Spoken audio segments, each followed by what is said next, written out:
Pastor Quiboloy, it is very clear that he has no intention whatsoever of appearing in this committee. Therefore, Mr. Chair, under House rules, it is our obligation of appearing to show these people who take this committee for granted the sanctions that could be meted under our House rules. Therefore, Mr. Chair, I move to cite for contempt Pastor Quiboloy on the grounds which I have stated. So move, Mr. Chair. There's a motion by the Honorable Pimentel. Mr. Chairman, Yes, the Honorable with the indulgence of the good Congressman Pimentel, with regards to this motion, I have nothing against it, but it's just proper, Mr. Chair, siguro na we might ask the representative of Quiboloy, then we will rule on that particular motion. Okay, with the request of the Honorable Paduano, the Honorable Pimentel will defer and hold in abeyance. I yield to the Yes. request. And the Honorable Attorney Topacio, magandang hapon po sa inyo. Magandang hapon po, Mr. Chair, Your Honors. May I be recognized, Your Honor? Yes, you are. Thank you, Your Honor.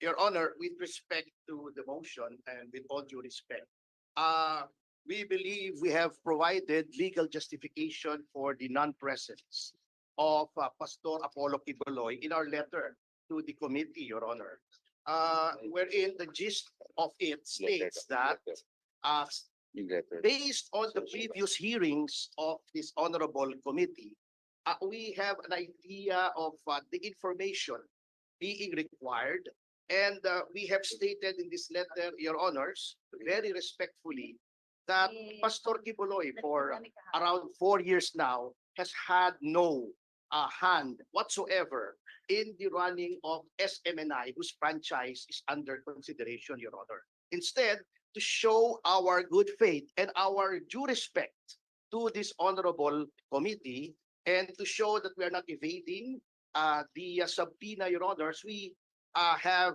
brought with us 3 persons who are in the best position, more than Pastor Quiboloy, and who have been the ones active since 2022 in the affairs of the Kingdom of Jesus Christ, which are the current executive pastor of the KJOC and his top staff, Attorney Eunice Ambrosio and Maria Norfeli Marimon, Your Honors. So with respect to the kingdom, they are the ones who possess the necessary competence to answer whatever questions this honorable committee may throw at them, Your Honors. Mr. Chair, we understand the explanation of Attorney Topacio, but the fact still remains that Pastor Quiboloy has not appeared in this committee.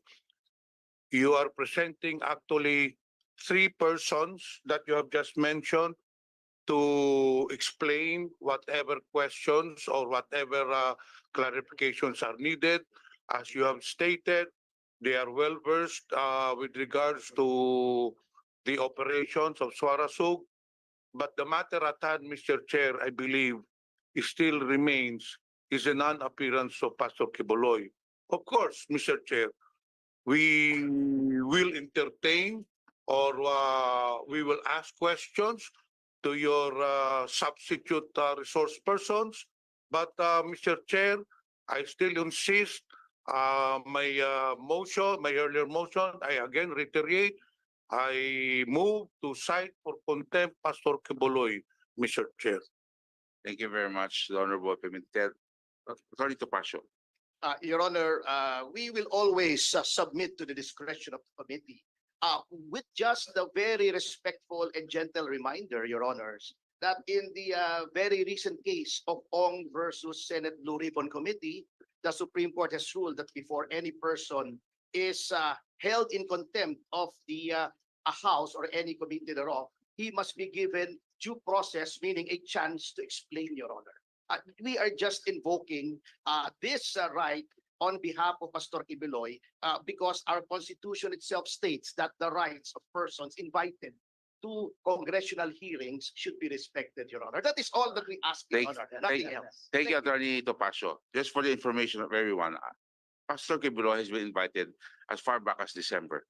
Several invitations has been given to him, and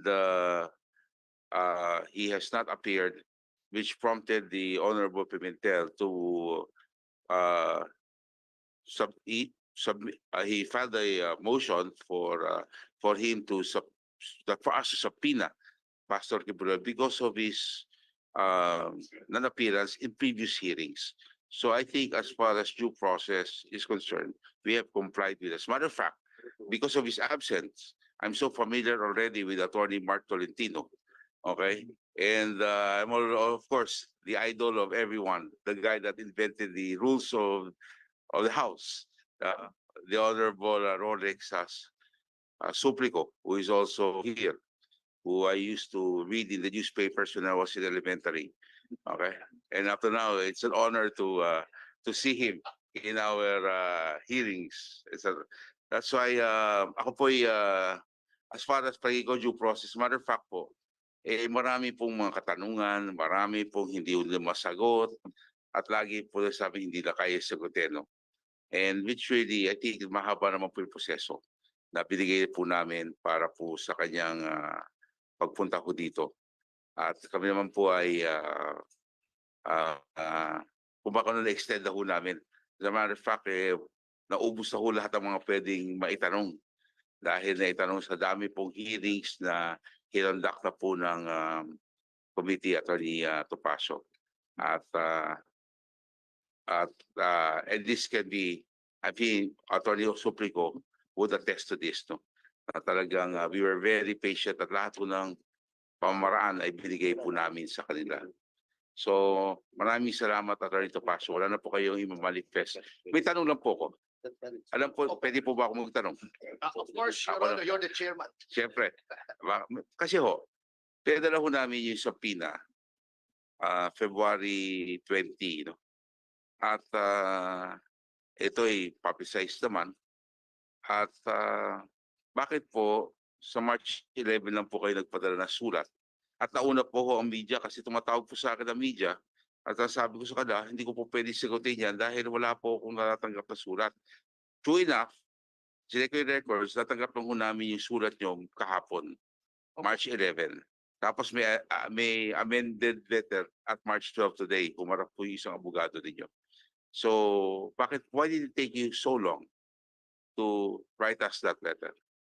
Kasi po, hindi po ako involved, Mr. Chair, doon sa previous mga hearings. So, ni-review ko pa po yung video ng mga hearings para mapagtanto ko po kung ano yung mga maaring itanong based on the trend. At yun nga po, coupled with the fact that Pastor Quiboloy has been out of the day-to-day or even the general operations of SMNI or Suarasug, Your Honor, because he has decided to concentrate on purely spiritual matters, ay lumiham po kami. Yung unang liham po kasi, pasensya na po kayo, we meant no disrespect to the committee, Mr. Chair. Kanya lang, noong ibibigay na po namin dito, napansin po namin may typographical errors lang naman po, kaya ni-revise po namin. Which was received today. Yes, Your Honor. Yes. Typographical errors lang po ang So that's why aming- the first letter we received March 11.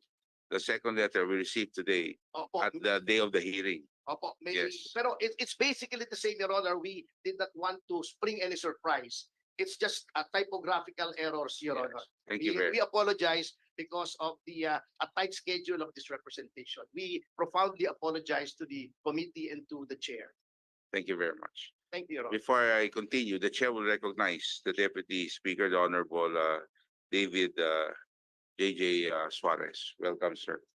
Thank you very much. The Honorable Franz Pumaren is recognized. Thank you, Mr. Chairman. Address lang pong question kay Attorney Topacio. I'm quite baffled no, dahil he mentioned that kaya hindi pupunta dahil wala siya dun sa day-to-day activity, yung pagpapatakbo ng SMNI, hindi niya alam. In fact, there are three resource speakers that can answer that. My main question lang here, kung gano'n man pala, may invitation siya, bakit ayaw niyang pumunta? Then let him explain to us kung ano talaga ang role niya dun sa SMNI. And aside from that, probably there are still other questions that can be raised. Yun lang naman ang quite baffling on my part na bakit ayaw niyang pumunta. Na kung confident naman siya na he has no idea how yung SMNI operates day-to-day basis. Yun lang po, Mr. Chairman. May I respond, Mr. Chair? Actually po, at wag niyo na pong sisihin si Pastor, ako na po ang sisihin niyo, Honorable Franz Pumaren, sapagkat ako po yung nagpayo sa kanya. While the details of the advice may be covered by lawyer-client privilege, ako po yung sabi kay Pastor na since ang nakikita ko po sa trend ay tungkol naman sa alleged violations ng prangkisa ng SMNI, ay since wala naman po kayong kinalaman at ang inyong titulo na honorary chairman ay purely honorific as the name suggests, sabi ko upang hindi naman paipakita naman natin na ginagalang po natin yung proseso ng kagalang-galang na committee ito, ay tayo na po magdala ng mga tao na maaaring makasagot dun sa mga yon. Ngayon po, I want to take this opportunity with the kind indulgence of my congressman in Parañaque, the chair. Kung mamarapating nyo lamang naman po, kami po ay magalang na humihiling na baka naman po mga kagalang-galang na kinatawan na bigyan po na naman kami. Kahit konting panahon lang po na magpaliwanag at baka naman po makausap ko rin siya at baka naman po makita niya na baka naman pwede siyang dumating sa susunod.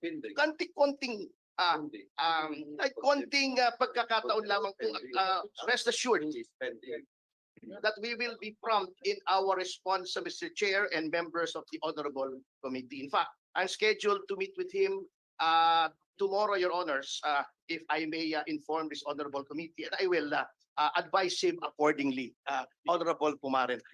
Thank you, Attorney Topacio. Mr. Chairman, just for the record, Yes. nakailan invitation na ba tayo kay Tatlo po. Pastor? Tatlo. Tatlong invitation na po tayo. Before we recognize the next interpreter, the chair recognizes the Honorable Arlene Prosas. Welcome, ma'am, to the committee hearing. And who else is here? The Honorable Inodi is here. Welcome to the hearing, Mr. sir. Chair, The Honorable Pimentel. we are just prolonging this issue. We know very well that kahit na ano pang sabihin ni Atty. Topacio, he was hired by Pastor Quiboloy as a legal counsel. It's his job to delay this contempt. Alam naman natin, Atty. Topacio, kahit na sa'yo, naniniwala ba kayong sisipot si Pastor Quiboloy? These are just delaying tactics. Even though na mag-hearing na naman tayo next, iba na namang rason ng lila ibibigay. Mag-hearing na naman tayo ikapitong hearing, ibang rason na naman. When will this be concluded? As I've said, Mr. Chair, it is incumbent upon this committee. It is our obligation under the rules that we should cite him for contempt to compel him to appear in this committee, Mr. Chair. Again, on my on my third reiteration, Mr. Chair, my motion still stands. Thank you.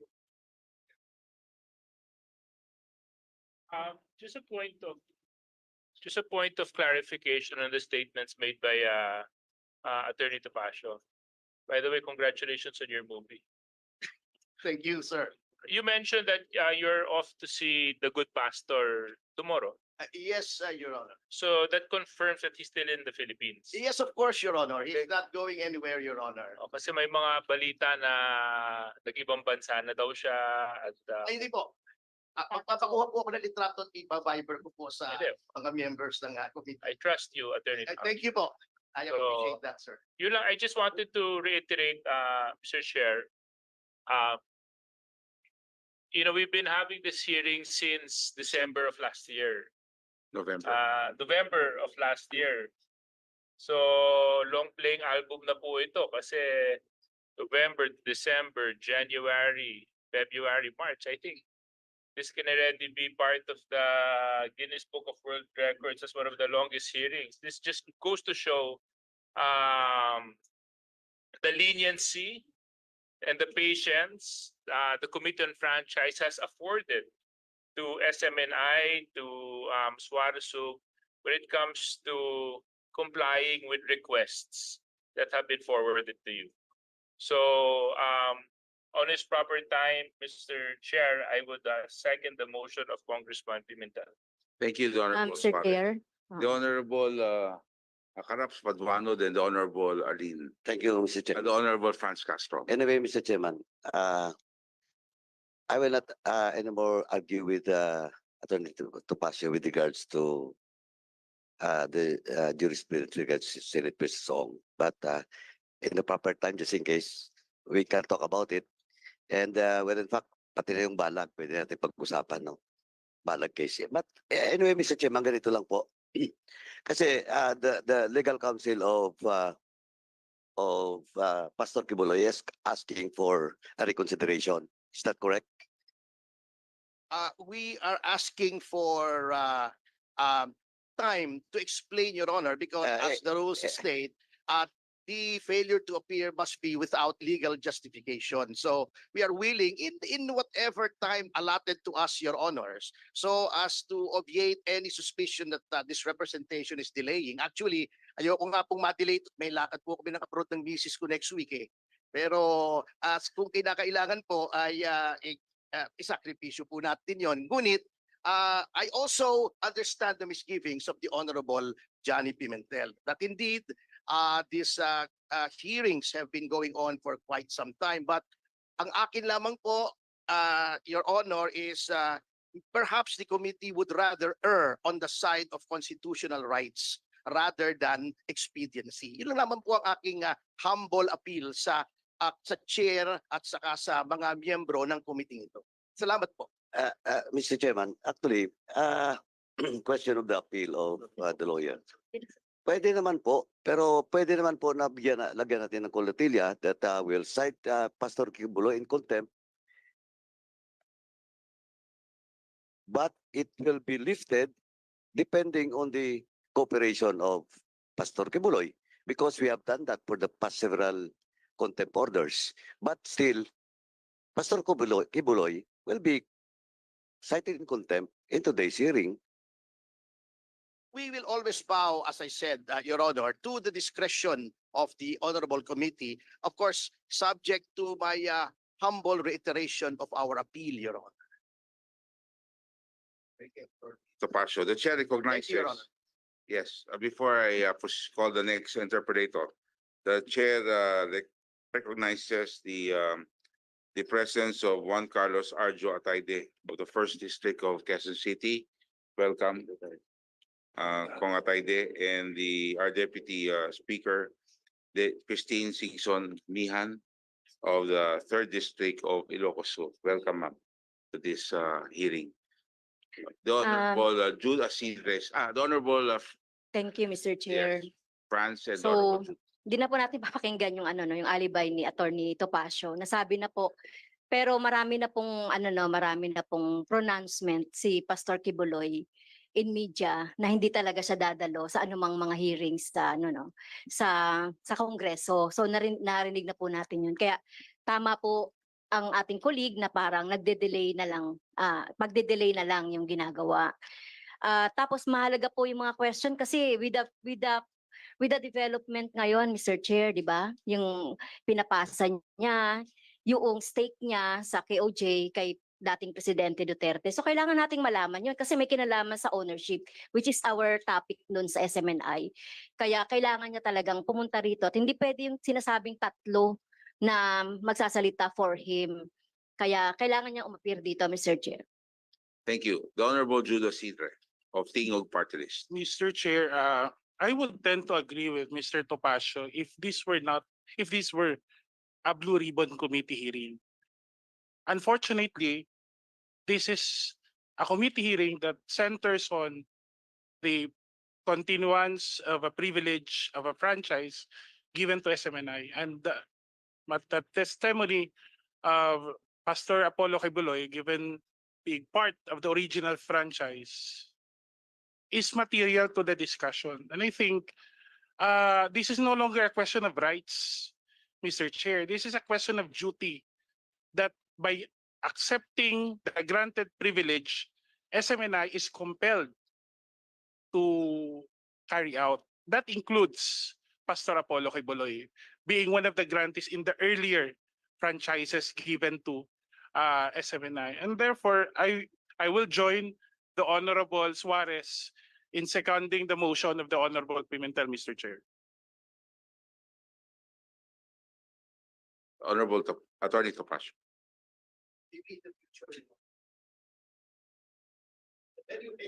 We'll pray on that.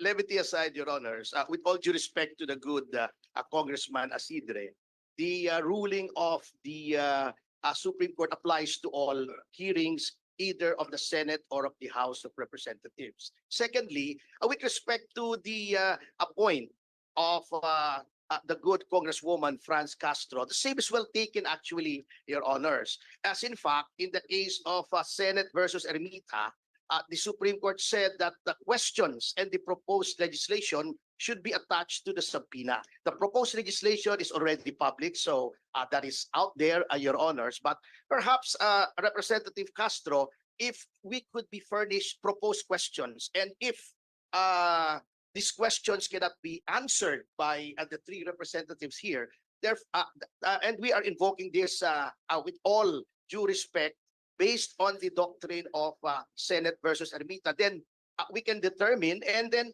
well, Your Honors, if the legal justification provided by Pastor Quiboloy is not sufficient in the eyes of this committee, then of course it may proceed according to its rules. But in the meantime, again, we apologize for taxing the patience of the committee. We again humbly appeal for due process in this case, Your Honor. Thank you very much, Chairman.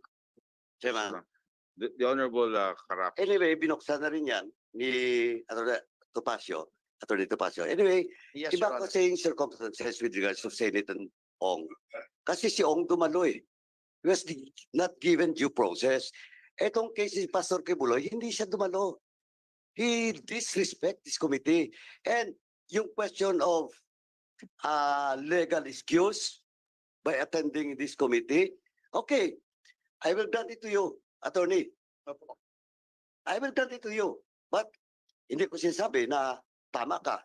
But we can also impose letter F, undue interference. We can impose undue interference, not letter A.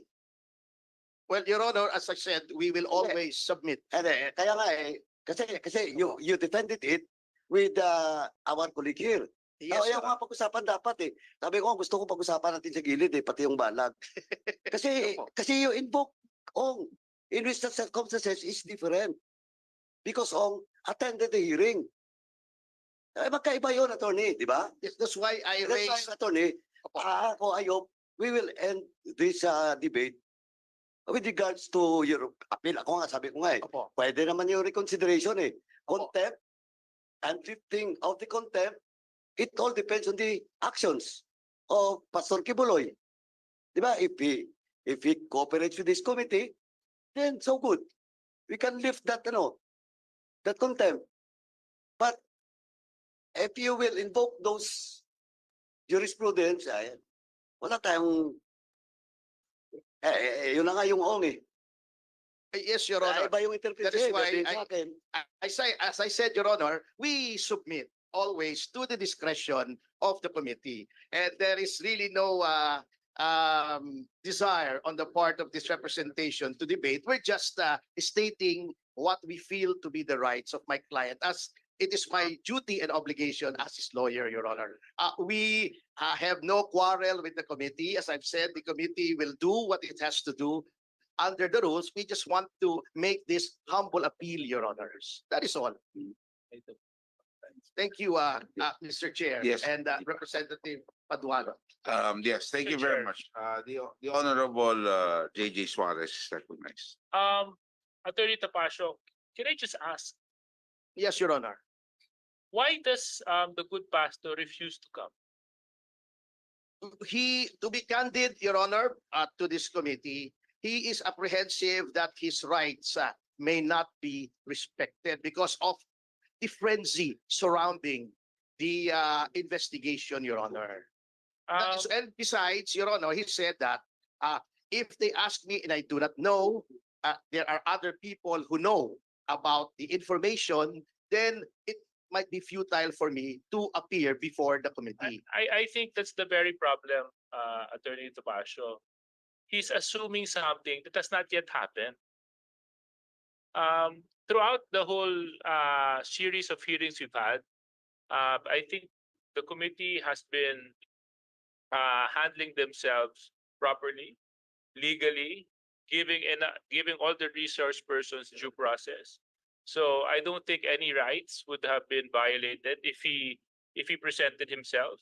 Number two, to assume that he does not know the answers to the questions when in fact he doesn't even know the questions yet is false to hold on to, because I myself have questions to ask to the good pastor.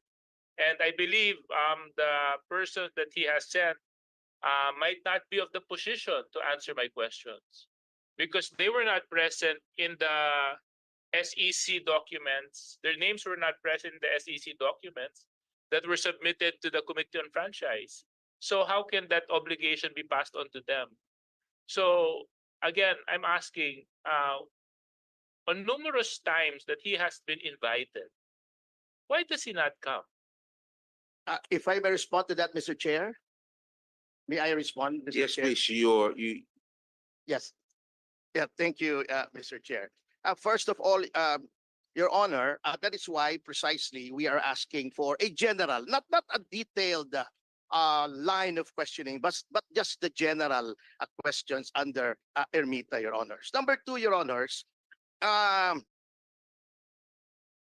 we agree with the committee, but Your Honors, please, with respect to the points raised, with all due respect, Pastor Marlon Acobo has been mentioned since 1922 in the submissions to the Securities and Exchange Commission because in the 2022, Your Honors, because as far back as that time, he has been appointed as the new executive pastor of the Kingdom of Jesus Christ with respect to the day-to-day affairs of recent vintage, Your Honor. With respect to the others, Your Honor, there are other officials of Suarasug and SMNI who are here, Your Honor. Thank you very much, Attorney. Yes, Your Mr. Honor. Chair, yes, I think we're treading on very dangerous waters because this will be setting a precedent to future hearings that will happen in the House. If we allow this, therefore, anytime in the future, when a resource person does not feel the need to present himself, magpapadala na lang ako ng tagapagsalita ko. I-submit nyo na lang muna yung mga tanong ninyo, i-review ko, tapos saka tayo bumalik sa usapan. That's a very dangerous precedent to set, Mr. Chair. Because once we allow that, therefore all committees will allow that. Therefore, all committees will allow resource persons not to present themselves. Therefore, all committees will allow advanced questions to be forwarded to resource persons before coming to the committees. And that destroys the very nature and essence of having committee hearings, where we have to find out and ferret the truth and the information that we need in order for us to come up with the proper decisions to make, Attorney Topacio. Yes. So that's just sorry. my point, Mr. Chair, no? So tungkol po doon sa sinabi ni Attorney Topacio. Point of order, Mr. Chair. the Honorable Cedar. Mr. Chair, I would like to inquire lang in what capacity is Attorney Topacio, with all due respect, Attorney Topacio is addressing the committee. Is he here as counsel to Pastor Apollo Quiboloy or counsel to the KOJ? Attorney Topacio. Yes, Honorable Asidre, I'm here as counsel for the Kingdom of Jesus Christ and also as a general counsel of Pastor Apollo Quiboloy, Your Honor. Thank you. Can you explain, when you said I am counsel for KOJC and I'm general counsel for, what is that? Yes, I will Y- explain, Your Honor. Yeah, you use the word counsel for one and general counsel for the second, for Pastor Quiboloy. Yes, I will explain, Mr. Chair. Yes. Thank you for the opportunity. Yes. The Kingdom of Jesus Christ is a corporation sole under Section 107 of the revised Corporation Code. Okay. So as a juridical entity, it is entitled to legal representation, which is this representation, Your Honor, in all of the legalities involving the Kingdom of Jesus Christ since not too long ago, Your Honor. Now, with respect to Pastor Quiboloy as an individual, I advise him on general facets of the law, but he has also other counsels with respect to other cases involving him. That is what this representation meant by general legal counsel, Your Honor. Mr. Thank you. Chair, Yes. I made that inquiry, Mr. Chair, because I would like to ask if the rules of the committee allow for legal counsels to speak on behalf of the resource person, Mr. Chair. That's a good question. May I ask Chairman. the COMSEC to please provide the rules? But Chairman. anyway, the Honorable Uh, Karaps is recognized. Thank you, Mr. Chairman. Chairman, under our tradition, we allow if the chair, the committee allows. No, but well, in fact, as of now, we're discussing with regards to the inquiry in aid of legislation.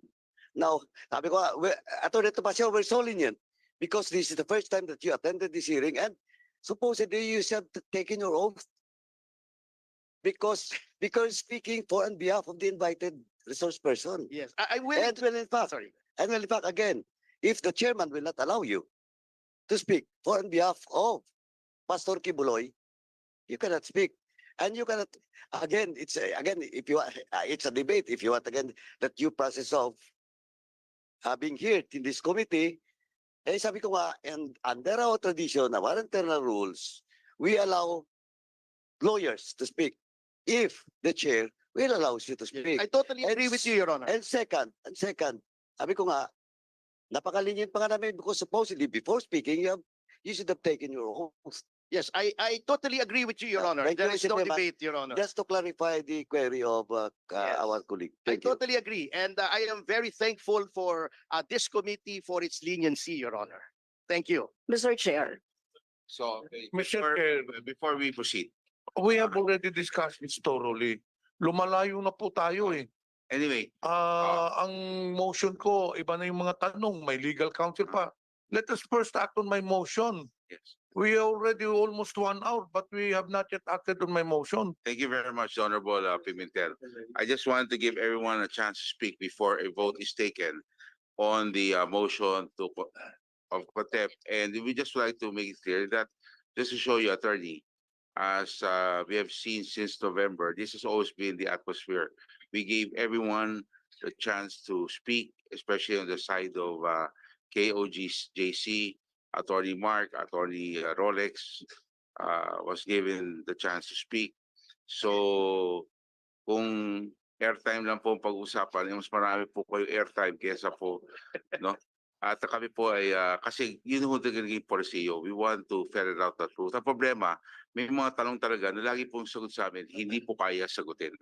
Kaya po, nag-motion po si Congressman Pimentel. As a matter of fact, just to prove our point, it took me 3 weeks. We gave you 3 weeks for him to appear. We didn't give you 1 week. We didn't give you 2 weeks.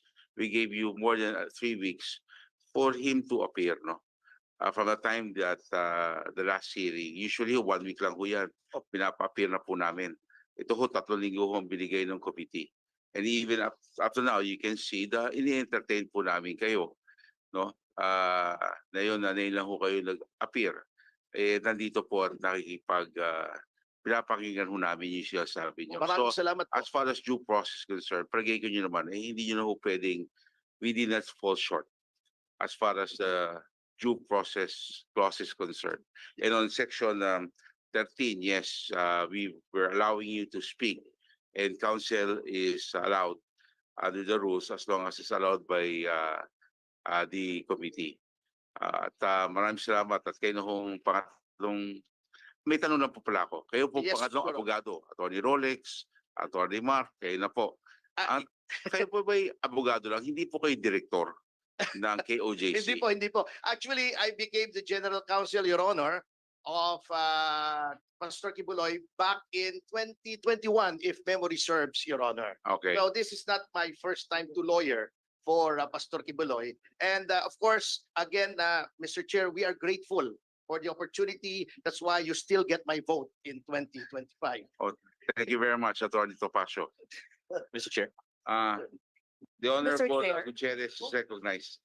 Before we will have to go on a vote soon, no? I'll just ask Yes. Attorney Gutierrez, the proponent of the bill, no? Yes, Attorney Mr. Gutierrez, Chair, just to add to the point, no, just to for the consideration of the body, because I agree with what Congressman Pimentel mentioned that the contempt order that we are considering could be based on sole absence alone. However, I would just like to add for our consideration as a body that there are still material questions as to 2019, 2020, and 2021. Correct. Which I believe would warrant the attendance. Now, his choice not to attend on the presupposed trend that they already know what we would ask, I would have to share my skepticism po, no? Because precisely, as I mentioned, we still have material questions during the duration of his being executive pastor. So something lang po for the body to consider. Thank you, Mr. Chair. Thank you. Mr. Chair. Yes, the Honorable Arlene Process. Thank you, Mr. Chair. Mr. Chair, isa po kasi ako sa mga nag-request, 'di ba? Na ano, so rejoinder lang po kay sa issue ng contempt. Mr. Chair, huwag tayo pumayag na by substitution. Hindi naman talaga natin ginagawa 'yan, Mr. Chair. It has not been our procedure ng mga nakaraan.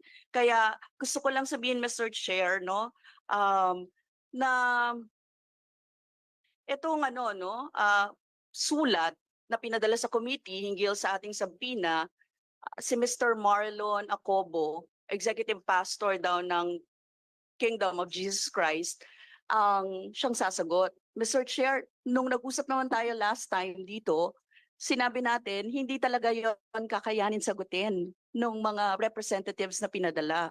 So, Mr. Chair, again, I will join our DS sa kanyang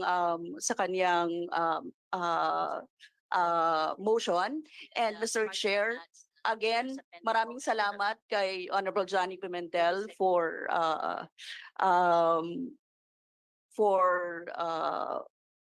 again motioning for the contempt of Pastor Apollo Quiboloy. Thank you very much, the Honorable Arlene Brosas. The parliamentary status is that there is a motion by the Honorable Johnny Pimentel, duly seconded by the Honorable J.J. Suarez, the Honorable Jude Asilre, the Honorable Franz Castro, and the Honorable Arlene Brosas, and of course, our Senior Deputy Speaker, the Honorable Don Gonzales. That being the case, there's a motion duly seconded. Any objections? The chair hearing no objections on a unanimous vote, the Honorable Pastor Quiboloy is cited for contempt.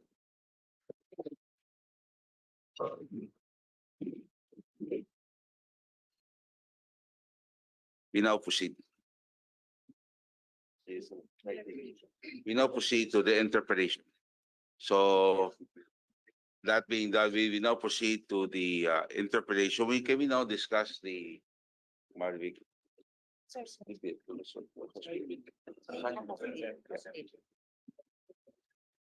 So we will now proceed to another subject matter. And this is the House Bill number 9710.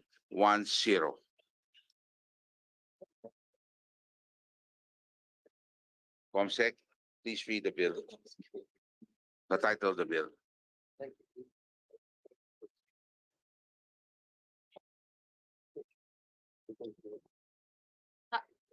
House Bill number 9710 introduced by Representative Ramon Rodrigo L. Gutierrez, titled An Act Revoking the Legislative Franchise Granted to Suarasug Media Corporation operating under the business name Sunshine Media Network International, repealing for the purpose Republic Act number 11422 entitled An Act Renewing for Another 25 Years the franchise granted to Suarasug Media Corporation under Republic Act number 8122 entitled An Act Granting the Suarasug Media Corporation of the Philippines a franchise to construct, install, operate, and maintain for commercial purposes radio and television broadcasting station in the Philippines and for other purposes.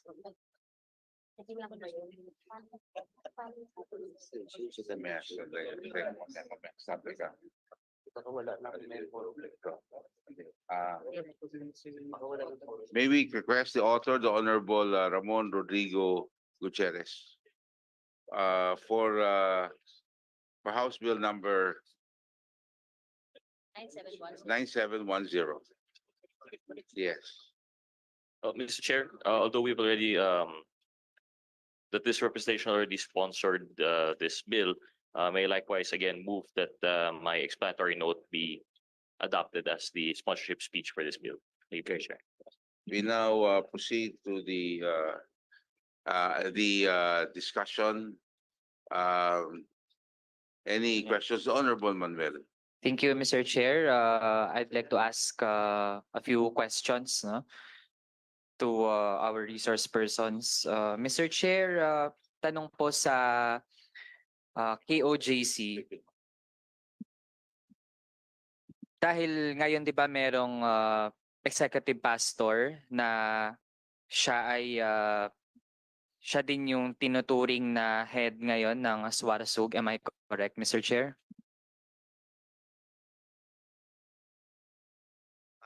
Mr. Chair, can I answer the question of the good Congressman, Mr. Chair? Maybe Yes, I'm Mr. sorry. Chair. The Honorable Mark Tolentino. No, I'm a lawyer, Mr. Chair. I'm not a Yes. congressman. Mr. Chair, the answer of that, Mr. Chair. Welcome back to the committee, Attorney Tolentino. Thank you, Mr. Chairman. With respect to the question of the Honorable Manuel, Mr. Chair, the executive pastor of the Kingdom of Jesus Christ is not part of the day-to-day operation of SMNI. But of course, with respect to Suarasug Media Corporation, the Kingdom of Jesus Christ, we consider them as the investor. That's why the subscription of Suarasug Media Corporation in 2019 started only as 50 million subscription. Now it's already 650 million, Mr. Chair. So if I may explain, Mr. Chair, that we furnish a copy of our position paper to all the members of the committee. Our position letter dated today, Mr. Chair, March 12, 2024, Mr. Chair. May I furnish this to the honorable committee, Mr. Chair? Yes. Mark, kayo naman nandito naman kayo simula nung lahat ng hearing natin November. Yes, Mr. Chair. Bakit naman po papadala nyo yung kopya nyo on the day of the hearing? Sa hapon pa. At taga po yung akin 12:30. Isang 30 minutos. Paano namin pag-aralan lahat yan? Now, it is just our position, Mr. Chair. It refers only to our answer in our previous hearing, Mr. Chair. What we put that on writing, Mr. Chair. So we furnish all. So you're not saying anything new in this letter. Nasabi nyo na po lahat. Sinulat Yes, Mr. nila. Chair. Yes. This is Kasi binabasa just ko. a reiteration of our position, Mr. Chair. Yes. So this is what this letter contains. Yung tapos mayroon pang kasama USB. Yes, Mr. Chair. Okay, From the kasama very po start, USB. Mr. Chair, since November last year, and this is our position. But anyway, we will have to validate this against the records of the committee, okay? Kung talaga ito po yung mga sinabi, ito po talaga ang mga ginawa ninyo. The Honorable Manuel, you still have the floor. Thank you, Mr. Chair. So, Mr. Chair, ulit clarify ko, ang executive pastor as corporation sole ay investor siya sa Suarasug. Am I correct, Mr. Chair? Yes, Mr. Chair. So, Mr. Chair, can the attorney explain ano ang function ng isang corporation sole? When you say corporation sole, I already explained that in our previous hearing, Mr. Chair. That a corporation sole, the head of the corporation sole, he is considered as a trustee of all the properties of the corporation. So today, the head of Kingdom of Jesus Christ is in the person of Marlon Jacobo. He is the trustee of all the properties, and he is considered as the head of the corporation. But he is not the owner of the executive pastor of Kingdom of Jesus Christ, but he is considered as a trustee. When I say trustee, pinagkatiwala sa kanya ang Kingdom of Jesus Christ. The real owner are the members of the religious organization. Mr. Chair, ano-anong properties ang pinag-uusapan natin? Ano-anong properties ito ng KOJC na kung saan trustee ang executive pastor?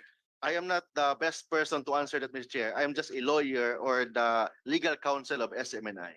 So I cannot answer that, Mr. Chair. Then, Mr. Chair, we request the legal counsel of KOJC to answer. May I respond, Mr. Chair? May I respectfully request that the question be repeated, Honorable Manuel? Yeah, Mr. Chair, since nabanggit na ang executive pastor ay siya ang trustee ng lahat ng properties ng KOJC, I was asking ano-anong mga properties ang pinag-uusapan natin dito? Mr. Congressman, marami po kasi eh.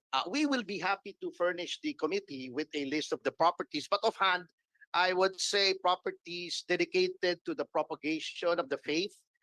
There are houses of worship, places of worship, residences of the workers for the church, and others of a similar nature, Honorable Manuel.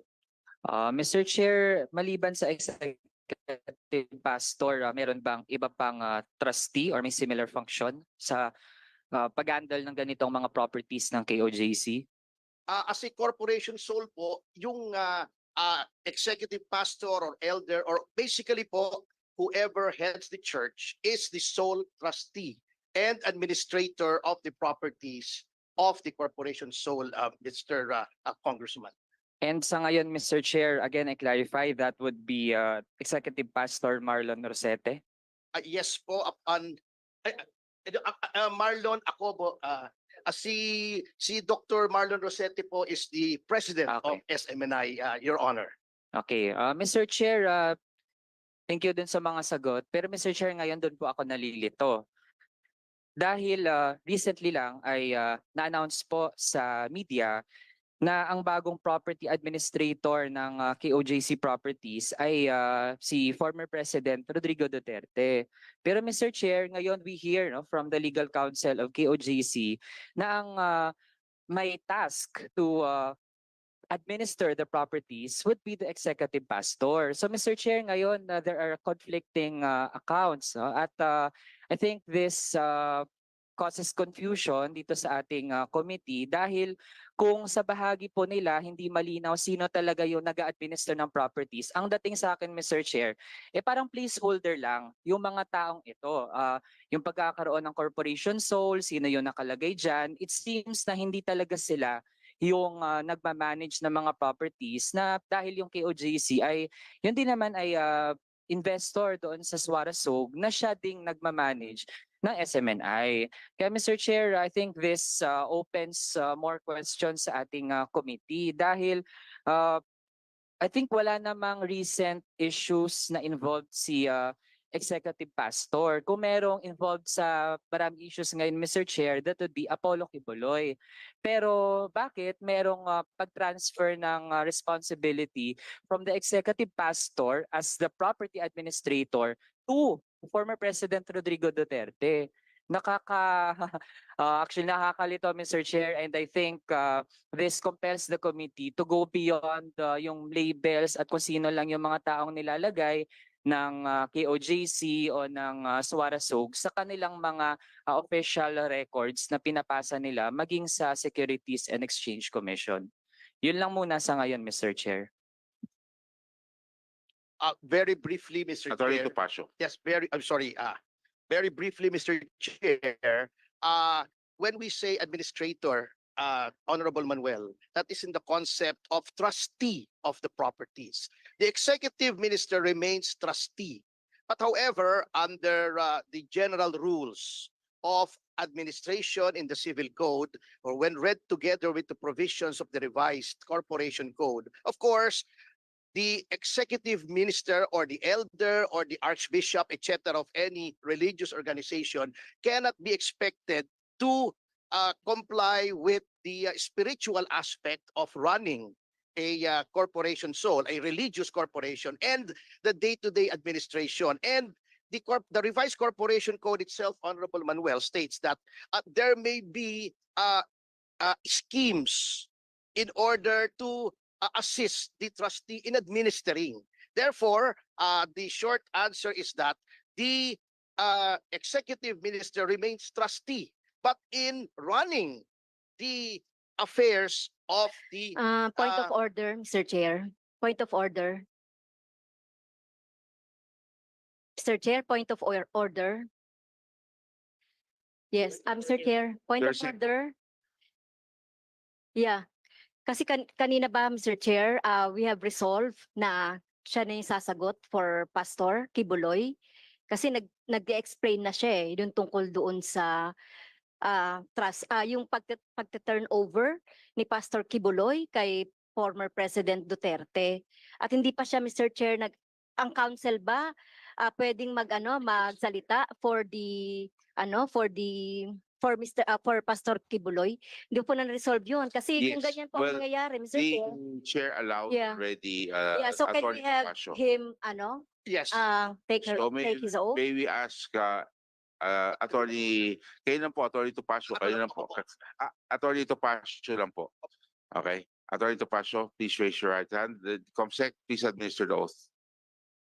Do you swear to tell the truth, the whole truth, and nothing but the truth before this congressional hearing, so help you God? I do.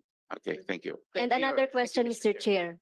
Is his taking of oath as representative or general counsel of Quiboloy waive already the No. the client to answer questions No, here? no, no. Kasi Ano po tanong, ano po tanong nyo? so ibig sabihin po ba yung pag-oath at pagte-testify po ni Attorney Topacio ay wini-waive na natin Yung ano po? yung pagpunta ni Quiboloy Hindi dito? po. We've Okay. cited him po So- in contempt and we will be asking for that he be Okay, so gusto lang po nating malinaw yun, kasi ang tanong po kasi ni Honorable Manuel po ay yung tungkol dun sa pagte-turn over po. yes, Doon, okay. he'll be requested, he'll be asked to appear Okay. by the committee. So hindi And a po, proper motion will be entertained later. in a while. Yes, thank okay. you. So hindi po yung sagot ni Attorney Topacio yung sasagot doon sa Opo. mga tanong natin. Because marami pong Yeah, okay. dapat sagutin si Pastor Quiboloy as explained earlier. Now, hindi po lahat masar. Kundi nga kung nasagot na Yes, Attorney Rolex tsaka ni Attorney Mark yan. Yan, and in a proper time, Mr. Chair, I will also move to invite then former President Duterte kasi siya yung in-involve as pinasahan ng property. Okay. Mr. Chair, in proper time po. Thank you, Mr. Chair. Thank you. Okay, so next, any other May I member? proceed, The Mr. Chair? the chair will recognize the Honorable Jose S. Aquino II of the First District of Agusan del Norte, the Honorable Jonathan Clement Abalos II of Four Peace. He's here. Oh, welcome. And the Honorable Antonio Ferrer of the Fourth District of Cavite. Just so that everyone know that I've already signed the attendance in this committee for the plenary. So it has been forwarded already to the majority floor leader.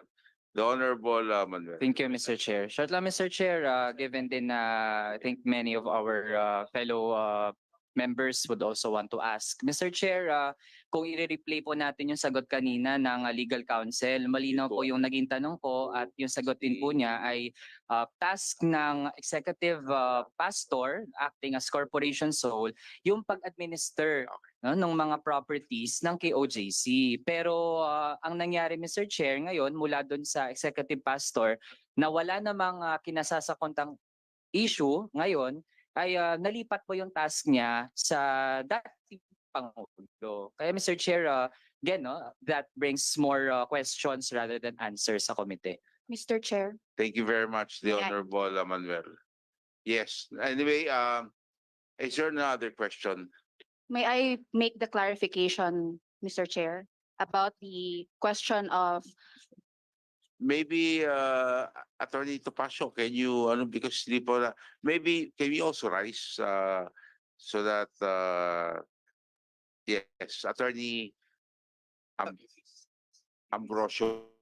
Mr. Chairman, may I also respectfully request that Executive Pastor Marlon Acobo be likewise sworn in, because this is Please. his first time also, Your Honor. Yes, please. Please raise your right. This swear to tell the truth, the whole truth, and nothing but the truth before this congressional hearing. Thank you very much. Okay, Attorney Ambrosio.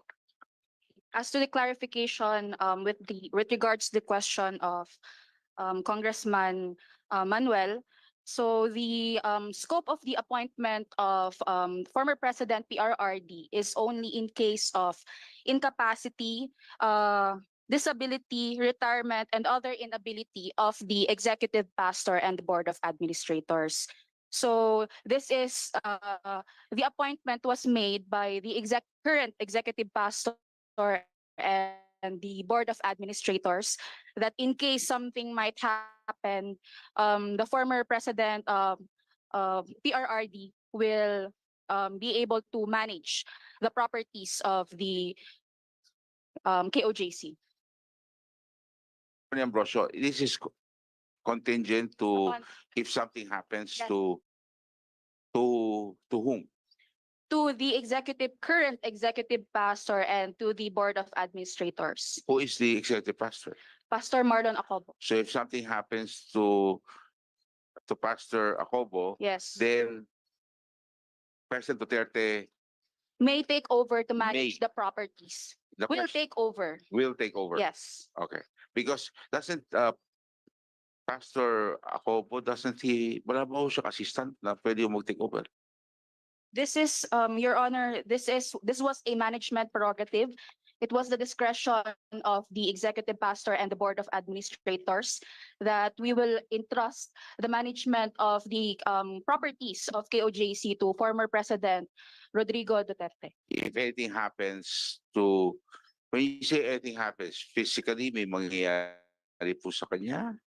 This pertains to any inability, Your Honor. Okay, thank you very much. Mr. Chairman. Mr. Chairman. Yes, Honorable yes, I have question to Pastor Executive Mr. Acobo. Ilan taon na po kayo? I'm 58, Your Honor. Yeah, you look very fit. Si former president, ilan taon na po? More or less. 79, I think. 79. Kasi Mr. Chairman, if I may, kasi meron po akong friend na may edad na 60 plus, nagkaanak, okay? So yung mga kumpare niyang kinuha, may age bracket siya, ka-age niya, kumuha siya ng mas bata. Ano bang ibig sabihin dito? Ibig sabihin dito, yung mas bata and healthy, that can take care of yung son. So yung sa akin, I'm just wondering lang, bakit mas may edad na yung will can take over? Ano ba naging basis lang po natin dyan? Your Honor, pwede bang Bisaya lang ko, no? Kasubuan ako ang sulti para ma-express na ako akong gustong isulti. Naman siguro tayo mga congressman din nga makasabot pod sa akong isulti. Oh. Dali lang po. We will need di ko kayo marunong mag-Tagalog. Kasi kailangan natin interpreter ho niyan. Baka ikaw, attorney. Medyo nakakaintindi naman ako kahit paano. Okay. Ang ibig niya sabihin, Mr. Chair, Okay. he is not well versed in Tagalog, so he will need somebody to interpret what he will be saying. Okay. Who will Mr. Chair, can I act as interpreter of Mr. Marlon Acobo? Okay. Attorney Mark, you will interpret sentence by sentence. Okay, Mr. Chair. I can also interpret for him.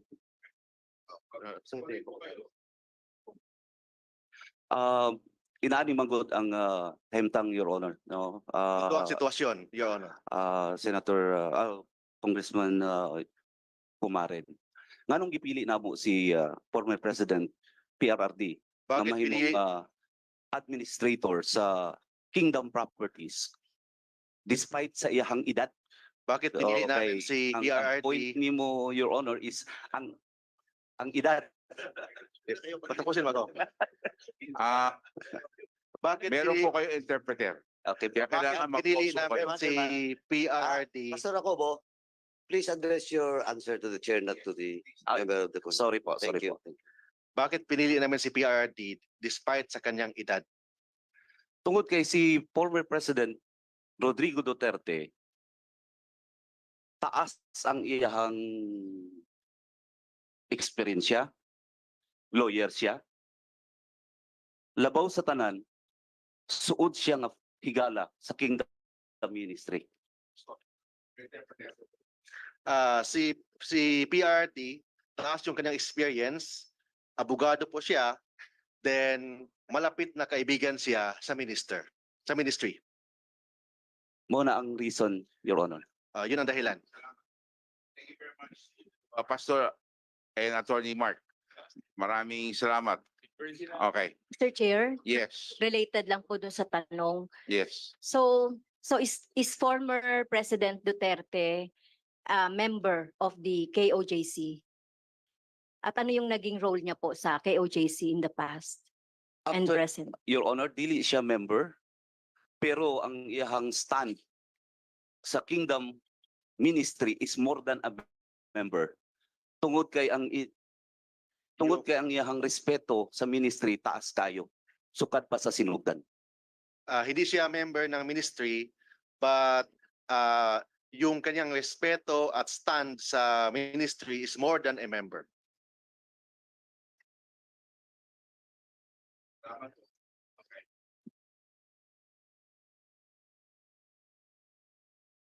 We will recognize the Honorable Paduano. Then we will now go into we will proceed with further interpretation. The Honorable Paduano. Thank you, Mr. Chairman. Just to clear the previous motion and was approved by this committee with regards to the contempt order, Mr. Chairman. We should have a second motion. And with that, Mr. Chairman, I move that we direct the Sergeant at Arms to coordinate with all enforcement agency, particularly the PNP, to bring Pastor Quiboloy in the House premises. So move, Mr. Chairman. There's a motion by the Honorable Caraps Paduano. Any second? Second. Seconded by the Honorable J.J. Suarez, Honorable Pimentel, and the Honorable Senior Deputy Speaker Don Gonzales. The chair in objection, the motion of the Honorable Paduano to ask the Sergeant of Arms directing the Sergeant of Arms to bring Pastor Quiboloy to the House premises is hereby approved. We now proceed to the interpretation. Just a point, just a follow-up. The Honorable J.J. Suarez. In so far as the good attorney Topacio is law-abiding and has taken this oath as a lawyer, and in so far as you are going to see the good pastor tomorrow, maybe you can aid the Sergeant of Arms in the exercise of their duty. Hindi, kasi makikita naman kayo bukas, di ba? Well, with all due respect, that would be a conflict, Your Honor. I hope you will respect the lawyer-client relationship. Oh. But I can advise him accordingly, Your Honor. In my capacity. I was just, under the impression that, of course, you being a lawyer and this being a lawful committee hearing, and what we did was within the bounds of law, you might want to extend your assistance in the exercise of the duties of the committee. Yeah, Your Honor, I believe that this committee or the House of Representatives is possessed of sufficient power to enforce its orders even without the assistance of this humble representation. But as a lawyer, of course, I will always advise my clients in accordance to my training in the law, Your Honor. That Thank you much very I can assure the honorable committee. Thank you, Your Honor. Thank you very much, the Honorable Ferdinand Tapasio. Okay, any other question that any other Mr. member may Chair. have before we move for the we finally decide on this resolution.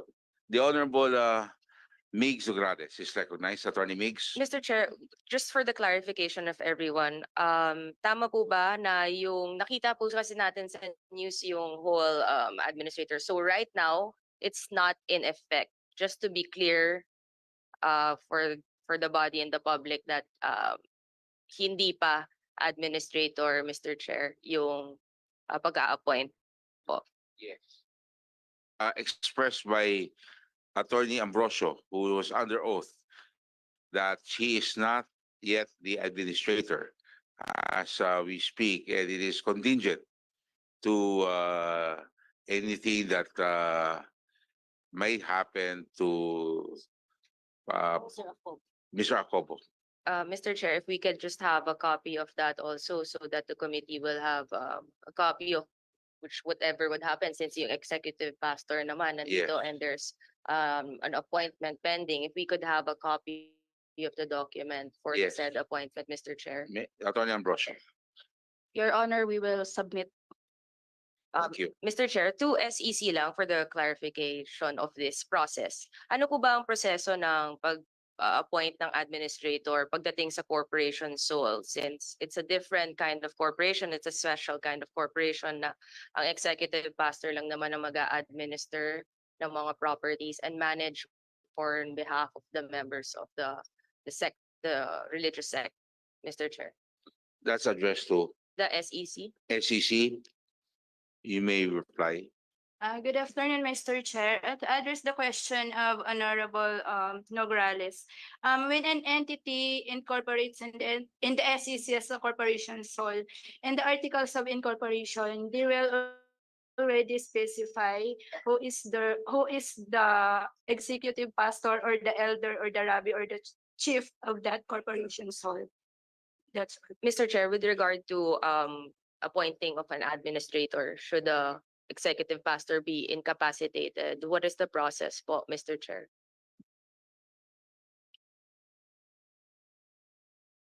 Per our record with regard to KOGC, on December 16, 2022. Sorry, Mr. Chair, I'm just asking for a general process, not yeah. with relation to the KOJC, Mr. Chair. A letter of appointment will be issued by the current executive pastor to his successor.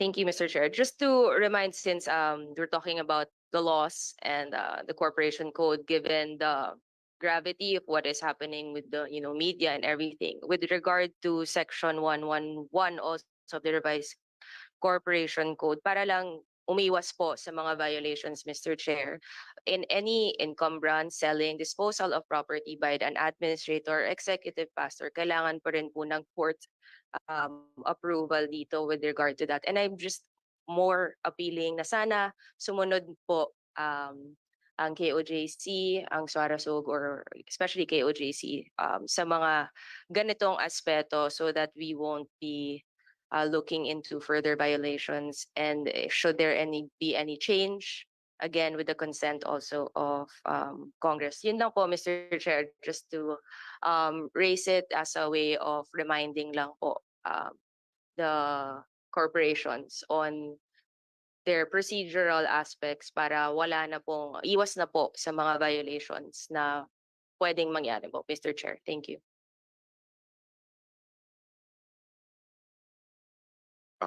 Honorable Migs Nograles, SEC, please take note of the statement of the Honorable Migs Nograles. Thank you. Thank you. So any other member that would like to speak for or against this measure? You have now the Honorable Gutierrez. Yes, Mr. Chair, sorry, before we proceed po, just a few questions. Like I mentioned, we had some material questions that were left unanswered in the previous deliberations, and we'd like to take a crack at the theory of the good attorney Topacio that they might be able to answer po. So with the indulgence of this committee, may I proceed with my interpellation of the executive pastor? Yes. Mr. Chair, may I request that perhaps is the Attorney Ambrosio capable of translating for Pastor Acobo? Yes. Okay, Mr. Chair. So that to keep it po within KOJC, while we no doubt appreciate the interpretation skills of the good Attorney Tolentino, but we would like to have a separate po, para we're not confused where KOJC ends and where SMNI begins. So, Mr. Chair, may I ask the good Pastor Acobo, through the good Attorney Ambrosio, in your GIS papers, maybe begin, how long have you been with the KOJC? Your Honor, nagsugod ko sa pakiguban kang pastor since 1985. Your Honor, nagsimula po ako since 1985. Kipagsama kay pastor since 1985. Mr. Chair, I noticed the good pastor does not need a translator to understand my question. But Nakasabot ko, okay, okay, Your Honor, you pero understand. gusto You lang cannot akong express. express I ang see. akong gustong isulti. You would prefer not to express in another language, or you are unable of expressing in another language? Mas prefer ko nga musulti og Bisaya, Your Honor. He prefers to answer in Cebuano or It is a Bisaya. preference. Okay, thank you, Mr. Chair. Just for the record. So, Mr. Chair, I'd like to ask the good pastor, so since 1985, but his appointment as executive pastor was on what date specifically? Nagsugod ang ako ang pagkahimong executive pastor, Your Honor. Atong time nga gipil upan na nako ang mga papers para sa Securities Exchange and Commission. Nagsimula akong maging executive pastor nung pinirmahan ko yung mga papers for the Securities and Exchange Commission. That was December 19, 2022. O pagka sunod nga tuig, January 4, 2023, giaprobahan sa SEC ang pagkahimo na akong executive pastor. It started in December 19, 2022, and on January 4, 2023, it was approved by SEC. Your Honor, may I make a clarification? So, what Pastor Marlon is pertaining to is the amended articles of incorporation, since corporation souls are not required to submit general information sheets. Okay, so we're now referring to the KOJC, Mr. Chair. But for the appointment, because by the way, thank you, Pastor, for attending today. We would have hoped that you were with us from the start. But we were under the impression, I believe it was one of the representatives of SMNI, that Pastor Acobo took over in 2021. How can we... 2020. 2021 daw po yun, 2022, Your Honor. 2022, nag-take Yeah. over. So the mentioned appointment papers by Attorney Tolentino was based on what? May we ask, Mr. Chair, the representative of SMNI? Your statement, well, his statement was Chair. 2021. If I'm not mistaken, of course. I could be wrong, I have but- with me, Mr. Chair, the certificate of appointment of Brother Marlon B. Jacobo, signed by Pastor Apollo Quiboloy, dated December 19 of 2022. Mr. Chair, may we ask the COMSEC? Yes. If I recall correctly, the previous hearings, it was alleged that it was sometime in 2021. May we check with the records of the, maybe ask the committee to provide for the records with the appointment papers, but probably after na lang po, no? Because there seems to be this was very distinct to me. I think, Mr. Chair, I have to clarify. I was talking about SMNI, the participation of Pastor Apollo Quiboloy with respect to Suarasug Media Corporation. Because Pastor Apollo Quiboloy was still a stockholder since in 2019, but in 2020 he is not anymore. In 2020, he's still is a stockholder of Suarasug Media Corporation. In 2021, he's also a stockholder of Suarasug Media Corporation. But in 2022, he already donated his share to Jesus Christ Workers Members Cooperative, Mr. Chair. Mr. Chair, sorry, just to That's why, Mr. clarify. Chair, I submitted our position paper today, Mr. Chair, to give emphasis to our stand, Mr. Chair. Mr. Chair, we would have appreciated siguro po yung position paper weeks or days ago so that we can properly understand. The position paper submitted today and the hearing today, of course, we cannot consider whatever the contents are, but rest assured that we will be studying that after thank today po. No? So Mr. Chair, so to clarify lang po, no? So according to Executive Pastor, the appointment in GIS papers for KOJC 2022 po. The appointment letter, can we have a reading again of the appointment, Mr. Chair? Okay, Mr. Chair. The certificate of appointment of the Executive Pastor of the Kingdom of Jesus Christ dated December 19, 2022 at KJC Compound, Field Japan, Friendship Highway, Sasa, Davao City, signed by Pastor Apollo Quiboloy to Brother Marlon P. Jacobo, Mr. Chair. Acobo. For KOJC. Yes, Mr. Chair. So we have to clear with our records for what stood out distinctly was the representation by representatives of SMNI that there was a transfer in 2021. Because I remember this particularly, Mr. Chair, because we were discussing in GIS. Because the GIS, Mr. Chair, refers to the Swarsug Media Yes, Corporation, for not to the Swarsug. Kingdom of Jesus Christ. yes, Mr. Chair. So yun po, kasi what's particular to me, Mr. Chair, okay, first and foremost, we'd like to reiterate that the existence of KJC as a corporation sole is still under question as per the interpellation of the Honorable Nograles as affirmed by the SEC that there were questions as to the 2/3 voting. So we still have yet to receive a report from the SEC on that matter. But that's just to put it on record po, no, that on question pa. But assuming that we will now proceed with the rules supposedly na ito ay corporation sole, Mr. Chair, our question with SMNI is that for September 2020, yun po yung submission ng GIS, and then April 2021, yung GIS, nandun pa rin po si Pastor Quiboloy. And it was both a stockholder and beneficial owner. I would assume that the beneficial ownership of Pastor Quiboloy does not come from his ownership of stocks, but of his influence and control of the corporation, as is per the rules of the SEC. But in the GIS of 2022 as of June submitted, and 2023 as of May, he was no longer stockholder, neither was he beneficial owner, which would make sense for the appointment in December 2022. However, the GIS was submitted June 2022. So on the papers pa lang po ng GIS, wala na po si Pastor Quiboloy. But the appointment was made in December. Kaya how do we explain this incongruency, Mr. Chair? Pwede ko muhatag og brief history nga nung nahimo kong executive pastor. Can I give a brief history on how I became the executive pastor?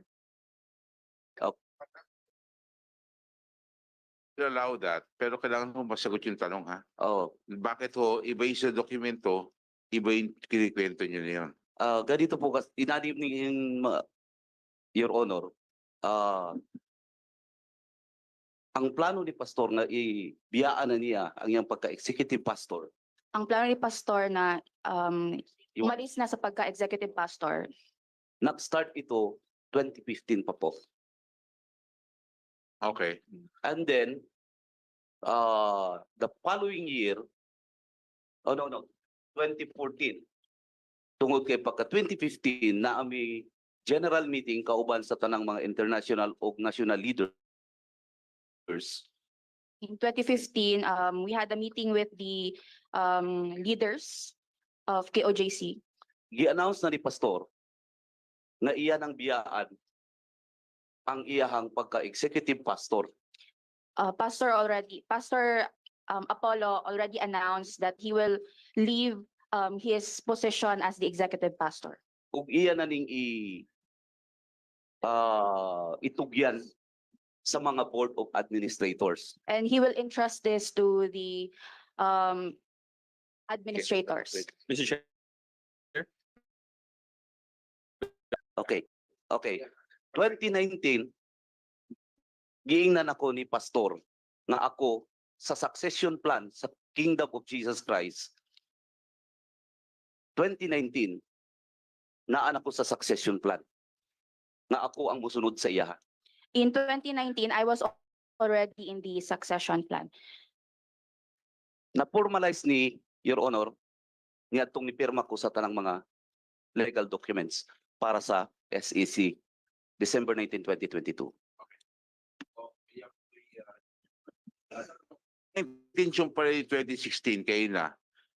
O bakit hindi ho kayo 2016 o sa 2019 binigyan ng kayo na sa mga dokumento? Bakit ho sa December sa 2023 pa pumasok po ang pangalan ninyo?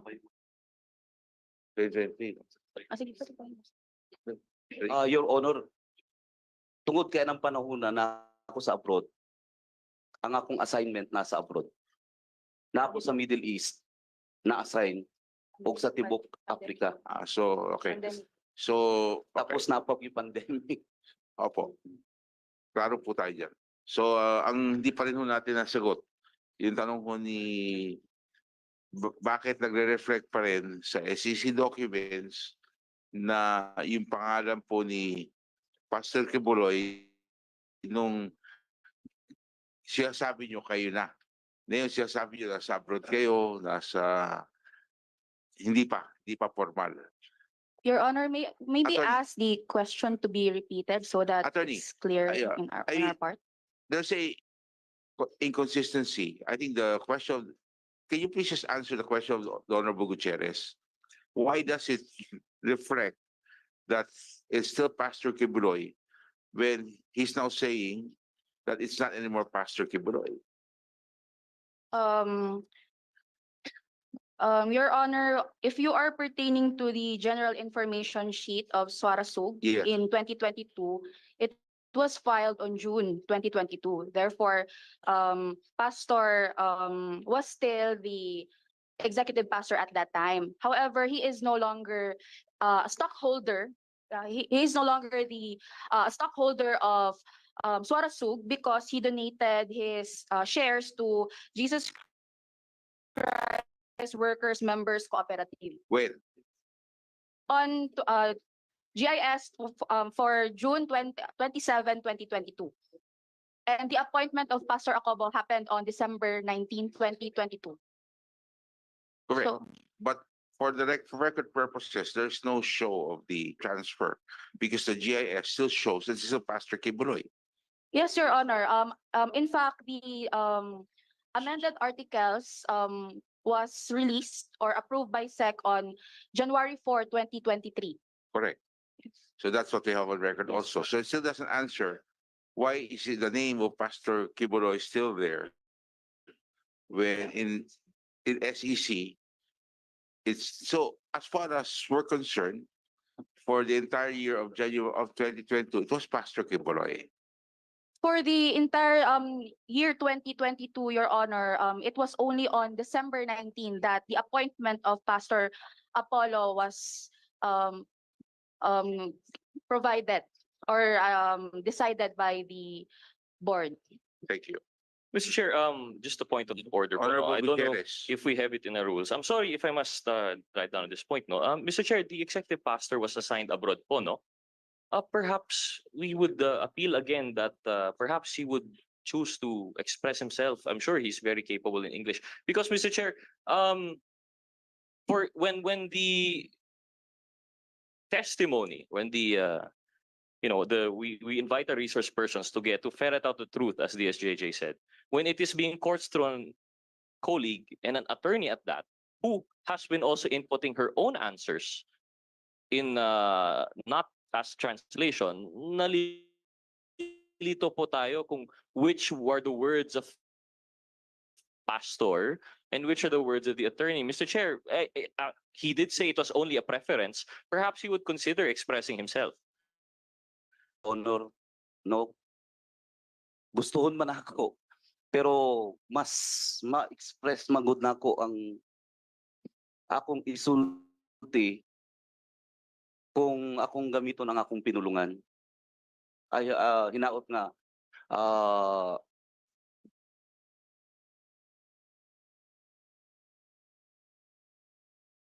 Mr. Chair, with the kind volunteerism of Congresswoman Garin, she has offered to translate po for us, no? Attorney Mark, he might want to translate first.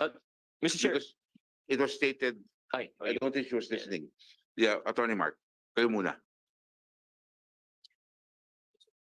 Ay gustuhin man niya magsalita ng Tagalog but he cannot express na anong komportable sa kanya.